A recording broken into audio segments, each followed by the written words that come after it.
It is so early. Let's get some lights on.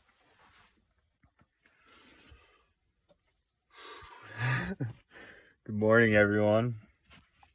It is 5 o'clock in the morning, and we're off and at it. We're at it for the day. This morning, I really need to take time before we start the day to talk to you about what we're doing today, what we're learning today. So we're learning throughout this week how to find the balance. You should already be going to bed and waking up early. And I know that I haven't specifically said that inside of all of the content that I've released, but you should pick a time that's earlier than what you normally would wake up. And you should pick a time that's earlier than when you normally would go to bed to go to bed. And the guidepost that you should use for that is a bare minimum 7 hours of sleep. So my pattern is 10 o'clock at night till 5 o'clock in the morning. That's what I shoot for. Now, however, it rarely happens. My body, my circadian rhythm has gotten to the point now where 5 o'clock's pretty average, actually. Most mornings I wake up before that. 4 o'clock is usually about when I get up. That gives me about a 6-hour window of sleep, right? And I've learned through my life that 6 hours is actually just about perfect for me. And I've gone all the way through. I've done military training. I've been in positions where I've had an extreme lack of sleep. And then I've had positions where I've had way more sleep than I could ever know what to do with, right? And so in that life, for me, I found a balance. I found my balance, and it's 6 hours. If I get a clean 6 hours, and I mean a clean 6 hours, we're not talking about laying in bed for an hour before we put our phone down. We're talking about we fall asleep, nice, comfortably, and then 6 hours later, we wake up. If I can hit that window, if I can hit between 6 and 6.5 hours without crossing the threshold into 7 hours, then I will have reached for myself the maximum sleep amount in regards to being awake ratio, if you will, right? The right combination, the ingredients match up. The only way that I know how to do that, or that I've been able to do that, is because I did it, right? I tried it out. I woke up way too early so many times. I went to bed way too late so many times. I went to bed early way too many times. Years and years and years of practice have led me to the point where now my body does it almost automatically. And I love this because I know that even if I forget my alarm, I'm going to wake up before I need to, because my body knows. Now, I can wake up, and if I'm very, very strategic about it, I can go back to sleep after that I reach that 7-hour mark, after I reach that 6-hour mark, So I can absolutely choose to destroy the balance that I have learned over the years through messing with my sleep cycle. I can destroy that. In an instant, I can decide, I'm not getting up right now. I'm going to take 15 more minutes. And then 15 more minutes turns into an hour, maybe 2 hours. And then when I wake up, I'm groggy and I feel less connected, and things are harder to focus on. It's just my mind is sluggish. I feel like I need a nap, but I just barely took a nap, right? It's crazy.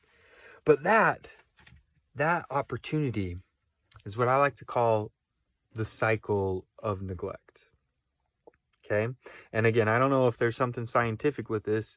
This is just something I've discovered on my own, a truth, a nugget of wisdom that I've stumbled upon. So it may have another name to other people. I don't know.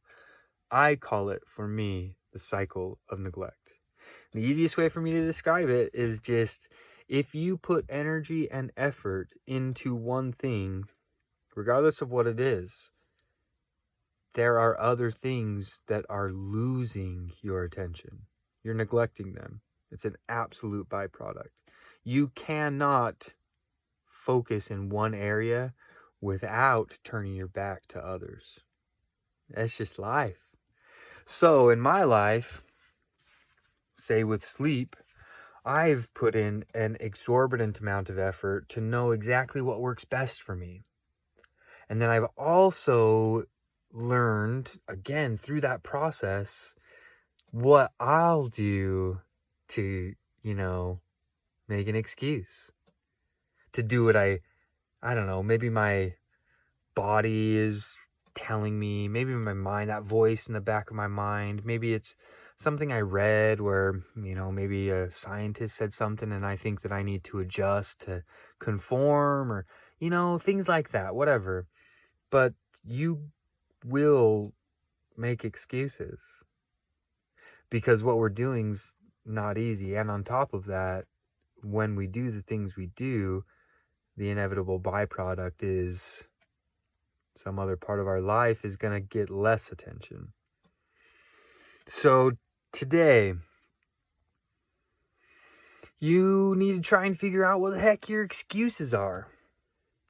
And you need to figure out in your life what things change when you focus in other areas. Where's your cycle of neglect right now? Who are you leaving behind? What important aspect of your life has not been examined and improved upon as you've gotten older and as your understanding has increased? Now, this is serious, and I'm honest. Ask yourself this question.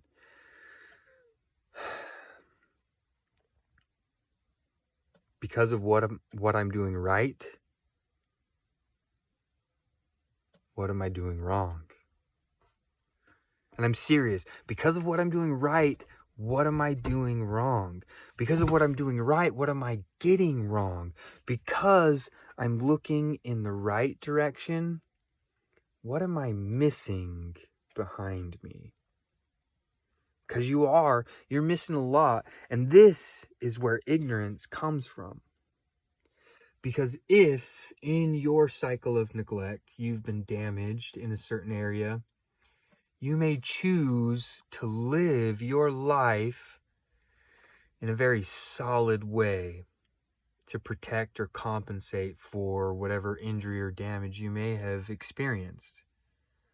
And a lot of people in that mindset can dogmatically follow certain things to the point where they will say, regardless of who you are or what you do, that you are wrong and they are right. It creates a rigidity to your life. You want to try and control things. I mean, that's really what humans are trying to do, right? Is control things. And why are we trying to do it? Well, ultimately, we're following the very first law that humans have to abide by. Now, I don't give a shit who you are or where you're from. You have this inside you. It's the number one human law. Number one. The number one human law is self-preservation. It's built innately into you. When it's time to run, you run. And it doesn't matter who you're taking with you. When it's time to run, you run. Self is the most important. Without self, everything else is irrelevant. So self-preservation, rule number one. What have you done? What barriers have you built up? What walls, what excuses are you using? Because you were damaged before. Because you were neglected before. Who neglected you to make themselves possibly better without explaining to you what they were doing? And therefore corrupting, potentially ruining that for you forever. It's a cycle of neglect. You got caught into it. Is that bad? That's life, baby. That's why we learn to balance.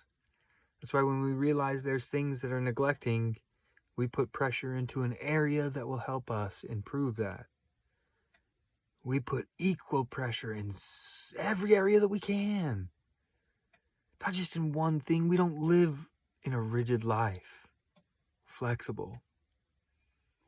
And if we notice things are getting neglected that should not be neglected, then what excuses are we using to neglect that? And what can you do to get rid of that excuse and take care of yourself so that you are in the most healthy way possible, abiding by the first human law, which is self-preservation, while not letting that neglection on the opposite end create so much damage that it's irreparable or irreparable. I can't speak. But seriously, that's what we're doing today. Cycle of neglect. And what's your excuse pattern? Learn to identify it so that you can overcome it, so that you can do things that you want to do. Because if you want to exercise, go and exercise. Sure, you're not going to be able to play as many video games, and that sucks. You're not going to get as good at Call of Duty. You're not going to have as many hours wrapped up into Battlefield, League of Legends, whatever it is. That sucks. Those games are fun, but something's got to be neglected. And if video games don't necessarily give us an advantage to the first law we follow, which is self-preservation, maybe we do neglect them a little bit. Try something else like going to the gym. See if that fixes something. And if that makes a change or a shift, we investigate that. And as we do those things, you'll find yourself expanding your ability like pizza crust.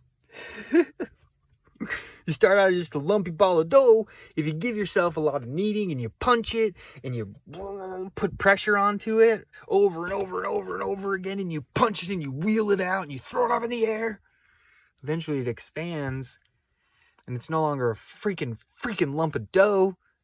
Now it's a pizza crust. And you can put sauce on there, you can put cheese on there, all sorts of ingredients, and you throw that shit in the fire. You put it in the fire. You test it. You cook it. You bake it. Anyways, I'm getting off in the weeds. That's other discussions that we're going to have a little bit later on. But today, identify your cycle of neglect. Identify your excuse pattern. Determine what's positive about your excuse pattern and what limits you in an inappropriate way.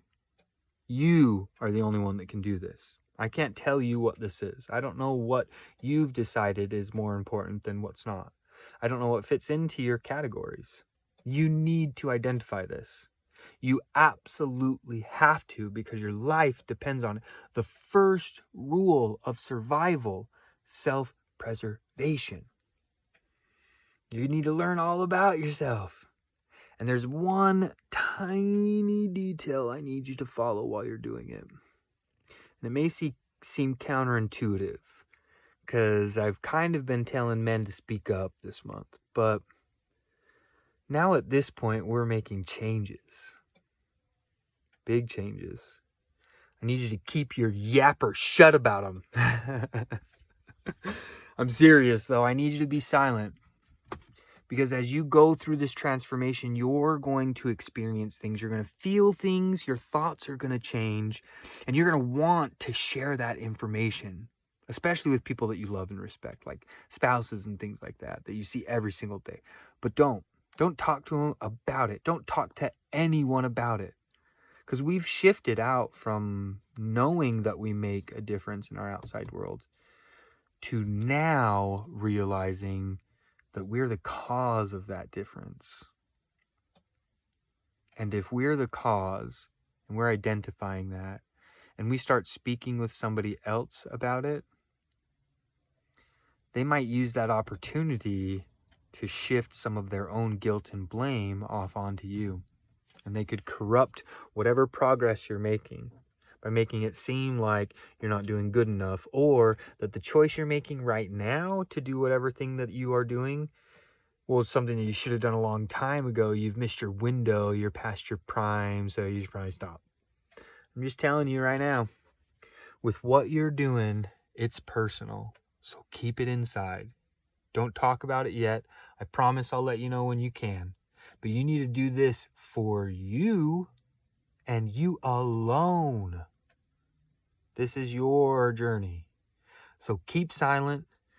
Do all of the things that I'm telling you to. Write in your journal. Document. Open up your mind. And let's go on this freaking awesome journey together. I love you. Have an absolutely fabulous day. We'll talk to you later. Macto Masculus. Smoke.